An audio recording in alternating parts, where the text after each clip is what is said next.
हालांकि सारे स्टूडेंट्स हैं, क्योंकि वो कुछ ना कुछ सीखेंगे आपसे।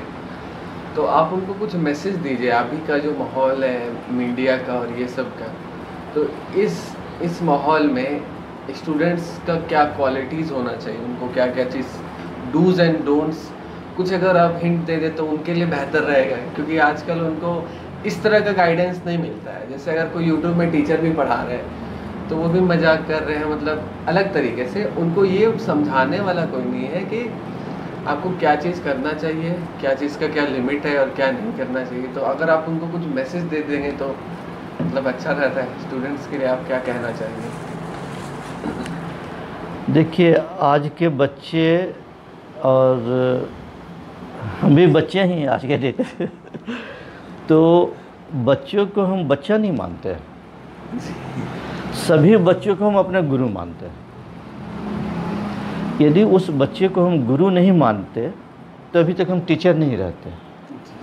हमारे ज़माने में और आज के डेट में इतना डिफरेंस है कि जब तक हम टेक्नोलॉजी से नहीं जुड़ेंगे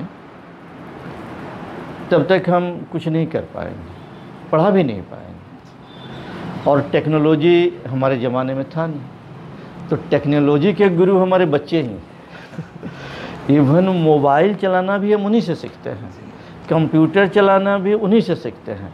एक तो आजकल नया निकला है ना, कोई बार कोड होता है, उसको मोबाइल से स्कैन करके कुछ कुछ देखा जाता है। जी जी सर। वो सब तो हमसे बिल्कुल नहीं होता था, लेकिन बच्चों से सीख गए हम।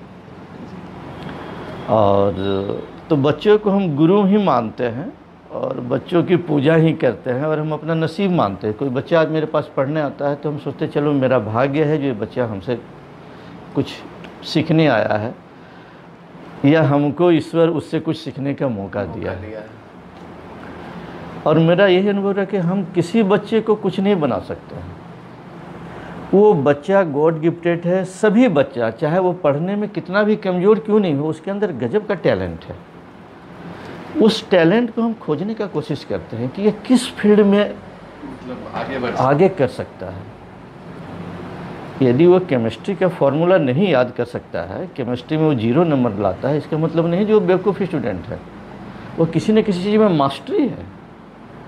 और फिर हम उसको पर्सनली गाइड करते हैं, उसको किसी संडे को बुला लिए, तुम आओ आज घूमने फिरने के लिए, उससे बातचीत करते हैं और फिर उसको काउंसलिंग करते हैं कि आप ये करो, ये करो, ऐसा करो तो अच्छा रहेगा। अभी जो बच्चे हैं उसको पढ़ने के लिए एक बात जो हम कहेंगे कि टेक्नोलॉजी तो सही है, बहुत ज़रूरी है, लेकिन उस पर डिपेंडेंट हो जाना ये ऐसा नहीं होना चाहिए।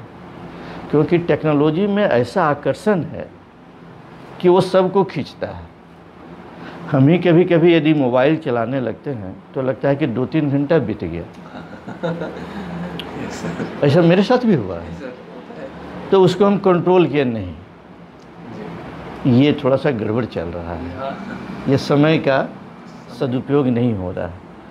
तो अभी भी चलाते हैं, लेकिन उसको हम टाइम बांध दिए कि इतने देर ही हमको मोबाइल चलाना है, हमको 20 मिनट में सारा व्हाट्सएप का काम कर लेना है, हमको 20 मिनट में फेसबुक में जितने फ्रेंड्स हैं सबको जवाब दे देना है, सबसे मिल लेना है, सबसे देख भी लेना है। इतना काम उसको आधा घंटा हम मोबाइल को दे दिए इसके लिए।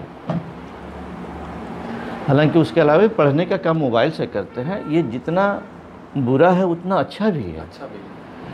रिसोर्स मटेरियल इसमें इतना अच्छा है कि आपको उसके लिए बहुत सारी किताबें ढूंढनी होगी तब वो रिसोर्स मिल सकेगा। लेकिन दिक्कत क्या है कि उसको बच्चे नहीं खोज पाएंगे। इतना ज़्यादा रिसोर्स है कि किस बच्चे के लिए क्या चीज़ है इसको बच्चे को ढूंढना मुश्किल है। आप ही यदि किसी टॉपिक को खाली गूगल में डाल दीजिए, देखिए कितना आर्टिकल आता है, उस आर्टिकल को खोजने में ही आपका 4 घंटा चला जाएगा और तब भी आपको जो पढ़ना है वो नहीं मिलेगा। इतना सारा बहुत सारा वाहियात मटेरियल भी डाला हुआ है। तो इसीलिए इसमें टीचर का भी एक रोल है कि उस कंटेंट को देख के बच्चे को जो पढ़ना है उसको गाइड कर दे कि आप इस सब्जेक्ट का रिसोर्स यहाँ से लीजिए। मतलब कि पर्टिकुलर साइट वो बता दें। वो साइट बता दें कि आप इस टॉपिक का रिसोर्स यहाँ से लीजिए, ऑथेंटिक है थोड़ा। और इंटरनेट में बहुत सारे गलत बातें सब रहती है क्वेश्चन आंसर जो लिखता है बहुत सारा लोग देता है, वो सभी गलत आंसर रहता है। तो टेक्नोलॉजी का बच्चे उपयोग करें, लेकिन हमारे सभी बच्चों को यह एक संदेश है कि जो बच्चा खेलेगा नहीं वो नहीं पढ़ सकता। सही बात कहा आपने सर। इसीलिए बच्चों को 2 घंटा ऐसा खेल खेलना चाहिए ताकि उनका फिजिकल जो है वो ग्रोथ हो सके। जी सर। बच्चों के लिए बहुत ज़रूरी है। फिजिकल ग्रोथ नहीं होगा, आप ज़िंदगी भर कमज़ोर रहिएगा। इंजीनियर बने या डॉक्टर बनिए या साइंटिस्ट ही बन जाइएगा तो आपके हड्डी में दर्द हो जाएगा, स्पॉन्डाइलिसिस हो जाएगा, सतत की बीमारी, क्योंकि आप फिजिकली वीक हैं। तो फिजिकली भी स्ट्रॉन्ग होना बहुत ही ज़रूरी है। और स्वस्थ शरीर में ही स्वस्थ मस्तिष्क रह सकता है। विवेकानंद के हम बहुत बड़े फॉलोअर हैं, उनको हम बहुत मानते हैं और उनका विवेकानंद साहित्य पढ़ते भी हैं। तो वो भी कहें, और जानते हैं विवेकानंद जी, वह जब आश्रम में रहते थे उस आश्रम में लकड़ी चीरने का काम वही करते थे, तो वह भी एक फिजिकल वर्क है। बच्चों को घर का भी काम करना चाहिए। जो बच्चे हॉस्टल में रहते हैं तो उनके लिए तो नहीं, लेकिन जो बच्चे परिवार के साथ हैं उनको परिवार की रिस्पॉन्सिबिलिटी भी समझनी चाहिए, और परिवार का घर का भी काम, बाज़ार जाना, माता को हेल्प करना, पिता को हेल्प करना, किचन में भी हेल्प कर देना। क्योंकि अब थोड़ा समय बदल गया है। अब आप चाहेगा कि लड़कियां ही घर का किचन का काम करें और आप मटर गश्ती कीजिएगा, वो नहीं चलने वाला। इसलिए लड़कों को ये संदेश है कि आप भी किचन का काम सीखना शुरू कर दीजिए। सर लड़कियों को भी कुछ संदेश दीजिए सर। और मान लीजिए उनको किचन का काम नहीं करना, तो उनको कैसे कैसे अपना जो फोकस है। हाँ देखिए, लड़कियां जो है ना, वही परिवार का, संसार की निर्माता वही हैं, पूजनीय हैं लड़कियां। यदि लड़की बहुत कुशल नहीं रही ना तो वो परिवार तो बन ही नहीं सकता, ईश्वर भी उसको नहीं बना सकता। जिस घर की औरत, उन्हें बच्ची यदि कुशल नहीं रही। लेकिन लड़कियों के साथ समस्या है कि आजकल लड़कियां जॉब भी कर रही हैं, तो उनके ऊपर डबल रिस्पॉन्सिबिलिटी है, घर की भी बाहर की भी, तो उसको मैनेज करना है। तो उसको मैनेज करने के लिए लड़कों का भी साथ चाहिए। क्योंकि लड़कियों के ऊपर आप डबल प्रेशर दीजिएगा तो बड़ा मुश्किल काम है। वो मतलब एक तरह से सिम्बायोटिक रिलेशन। जी हाँ, बिल्कुल। यदि लड़कियां बाहर के काम कर रही है तो लड़कों को भी घर में पोछा लगाने से लेके बर्तन मांजना और कुछ आना चाहिए। सर मुझे आता है सर। मैंने करना ही चाहिए, बिल्कुल। मैंने दोनों को पार्टनरशिप में बिना गए, एक दूसरे को बिना समझे परिवार, और जब परिवार सही है तो समाज सही हो जाएगा, समाज सही हो जाएगा तो देश सही हो जाएगा, और मेडल्स आएगा ओलंपिक में सर। बिल्कुल ऐसा हो सकता है। ओके, तो सर ये तो कुछ फॉर्मल क्वेश्चंस में आपने पूछा या फिर इनफॉर्मल क्वेश्चंस था। सर मैं कुछ आपसे कुछ मिसलेनियस क्वेश्चन पूछता हूँ कि आपके पसंद नापसंद क्या है। 2-4 चीज़ें मैं पूछूंगा जो कि हो सकता है बच्चों को इंटरेस्टिंग लगे। सर अगर फास्ट फूड में पूछा जाए तो आपको क्या अच्छा लगता है? फास्ट फूड में हमको कुछ भी अच्छा नहीं लगता है। फास्ट फूड के हम बहुत बड़े विरोधी हैं, बहुत बड़े विरोधी हैं। क्योंकि स्वास्थ्य के लिए जब हम बायोलॉजी में हेल्थ एंड हाइजीन पढ़ते हैं तो फूड और न्यूट्रिशन एक चैप्टर है, उसी में सारी बातें हम सीख जाते हैं। जब उसको सीखे तो अपने लाइफ में भी प्रयोग करना पड़ेगा। हाँ, उसको लाइफ में उतारना पड़ेगा। तो मतलब फास्ट फूड, तो इसीलिए फास्ट फूड वो हमारे देश के लिए बना ही नहीं है। फास्ट फूड वो सब विदेशियों के लिए है, जहाँ कोल्ड कंट्रीज़ है, यूरोपियन के लिए। हमारा तो नेचर ही वैसा नहीं है। वो किसी भी चीज़ का लिविंग हैबिट और फीडिंग हैबिट, किसी भी व्यक्ति का, किसी जानवर का भी, किसी ऑर्गेनिज्म का, उसके इन्वायरमेंट के अनुसार होता है। तो हमारा फास्ट फूड का इन्वायरमेंट भी ही नहीं है। हमारे यहाँ जो फास्ट फूड बनता है बड़ा अच्छा बनता है। सत्तू है फास्ट फूड, सत्तू घोल के पीने से फास्ट तो कोई चीज़ खाना नहीं है। सही बात। उससे फास्ट और क्या होगा? लिट्टी चोखा। वो सब फास्ट फूड है। और सब जो क्या क्या फास्ट फूड। सर मैंने सुना है कि आप डांस भी करते हैं सर। हाँ, डांस में आप कौन कौन सा डांस सीखे हैं? 2-4 चीज़ बता दें तो। डांस नहीं, बचपन में हमको अभिनय करने का शौक़ था। एक्टिंग हम करते थे और बहुत ड्रामा करते थे, हिंदी ड्रामा भी और बांग्ला ड्रामा भी। हमको बांग्ला भाषा भी आती है और लोग इतने अप्रिशिएट करते थे कि ड्रामा हो जाने के दूसरे दिन बंगाली लोग आते थे हमसे कहने के लिए, हैं तुम बिहारी लड़के हो, इतना अच्छा बांग्ला बोले, और बहुत अप्रिशिएट करते थे। हाँ, तो फिर हमको लगा कि नहीं, ये ड्रामा जो है इसमें थोड़ा यदि डांस भी आ जाए तो शायद मेरा परफॉर्मेंस अच्छा हो जाएगा। संजोग से हमारे गुरु से मुलाकात हो गई, तो हम लोग गुरु का नाम नहीं लेते हैं, ऐसा परंपरा है संगीत जगत में। फिर भी हम लोग माफ़ी मांग के कान छू के, स्वर्गीय शांति देव बर्मन ढाका के थे और वो बनारस में रह के कम से कम 25-30 साल तक नृत्य सीखे थे। फिर संजोग से उनके जीवन में क्या घटना घटी, भागलपुर आए, भागलपुर से दुमका चले आए। उनके सानिध्य में हम 10 साल तक सीखे और सिखाए भी, और जगह जगह उनके साथ एग्जामिनर बन के, डांस के एग्जामिनर बन के हम भी जाते थे, बच्चों को परीक्षा लेते थे, वहाँ डांस भी करते थे। और एनसीईआरटी के कार्यक्रम में जब भी हम जाते थे तो दिल्ली में गए थे तो वहाँ भी डांस किए थे, बड़ी लोग अप्रिशिएट किया था। केरल एक बार गए थे तो वहाँ भी डांस किए थे। तो डांस भी मेरे जीवन का अभिन्न अंग है, वो चलते रहता है। सर मतलब शायद आप कथक सीखे हैं? जी हाँ, कथक में हम विशारद किए हैं भातखंडे संगीत विद्यापीठ लखनऊ से, लेकिन डिग्री का कोई महत्व नहीं है। पसंद आपको? हाँ, नहीं, डिग्री चाहे वो शिक्षण हो या संगीत हो, यदि आप स्टेज पर परफॉर्म कर रहे हैं अच्छी तरह से, लोग आपको अप्रिशिएट कर रहे हैं, इसका मतलब आपके पास डिग्री है। और झूठी डिग्री है आपके पास, आप गा नहीं सकते हैं, बजा नहीं सकते हैं, नाच नहीं सकते हैं, तो बेकार, वर्थलेस है। धन्यवाद सर। तो सर मतलब इंटरव्यू का लास्ट में आप जो व्यूअर्स हैं उनको बोले कि आप वो जो लिमिटलेस सीखो जो मेरा चैनल मैंने बनाया है, इसमें मैं बहुत तरह के एजुकेशनल वीडियो डालूंगा।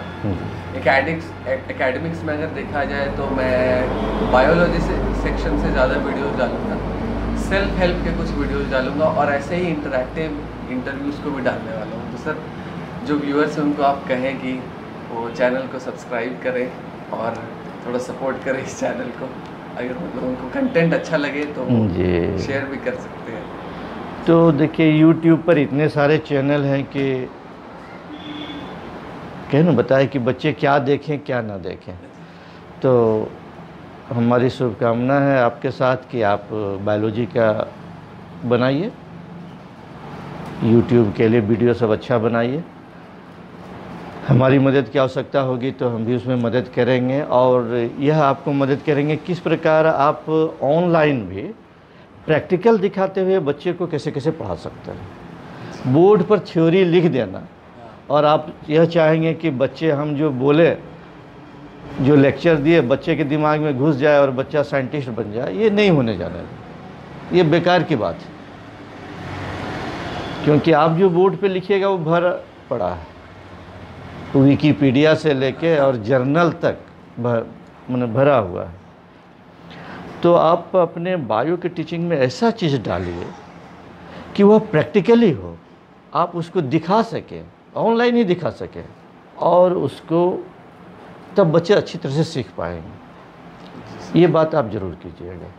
और एक बात याद रखिए, यदि बायोलॉजी आपको पढ़ाना है तो आपको केमिस्ट्री में भी मास्टरी होना चाहिए, आपको केमिस्ट्री का भी नॉलेज होना चाहिए, और बायोलॉजी केमिस्ट्री के अलावे फिजिक्स का भी ज्ञान उतना ही होना चाहिए।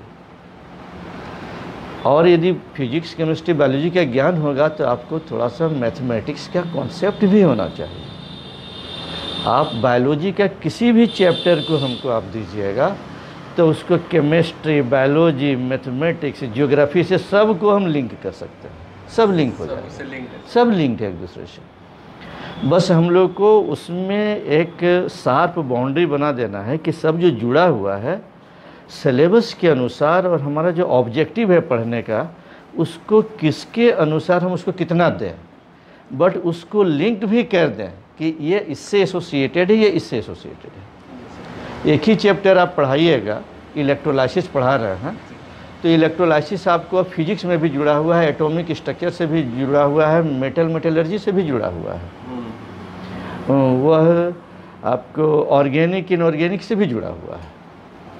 समझिए, मतलब तो एक टॉपिक वो बच्चों को लिंक भी बताते चले, तो बच्चा जैसे एक चीज़ पढ़ता है तो सोचता है कि यही है, उसको लिंक बता दीजिए, बट उसके बारे में बताइए, डिटेल में नहीं बताया जा सकता है अभी, बट ये इससे यहाँ लिंक्ड है, इससे यहाँ लिंक्ड है, इससे यहाँ लिंक्ड है, लिंक उसको हाँ, और पढ़ा रहे हैं आपको यही बात, क्योंकि यही आपको सिलेबस प्रिस्क्राइब किया है, इसलिए इतनी बात आपको हम बता रहे हैं। तो सर ये जो आपका इंटरव्यू हो सकता है आपके जो पुराने स्टूडेंट्स हैं या फिर आपके जो शुभचिंतक हैं वो सारे लोग देखें, तो देख सकते हैं। तो और कुछ आप मैसेज दीजिए कि आप कैसे हैं, उनके लिए आप कुछ बोलना चाहते थे तो प्लीज़ सर। जो भी बच्चे देखेंगे उनको शायद हमारी पुरानी बातें याद हो जाएंगी कि किस प्रकार हम लोग पिकनिक मनाने नदी में जाते थे, पहाड़ों पर जाया करते थे, घूमते थे, ऊंचे पहाड़ पर चढ़ते थे, साथ में हम लोग अपनी सुरक्षा के लिए चाकू वगैरह भी ले जाते थे कि घने जंगल में जा रहे हैं, पहाड़ पर जा रहे हैं,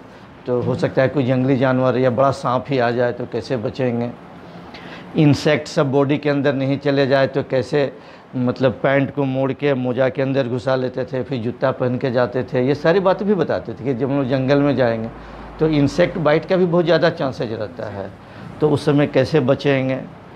तो वो सब बच्चों को सारी बातें हमारी याद आएंगी, और सभी बच्चों को उनके जीवन के लिए हमारी शुभकामना है। और हम लोग इस चैनल पर यदि शुभम जी की कृपा हुई तो हम लोग मिलते रहेंगे और अपने आइडिया को और पुराने दिनों को, अनुभवों को हम लोग शेयर करते रहेंगे। सबको धन्यवाद, आपको भी शुभम जी बहुत बहुत धन्यवाद। धन्यवाद सर, बड़ा अच्छा इंटरव्यू रहा सर।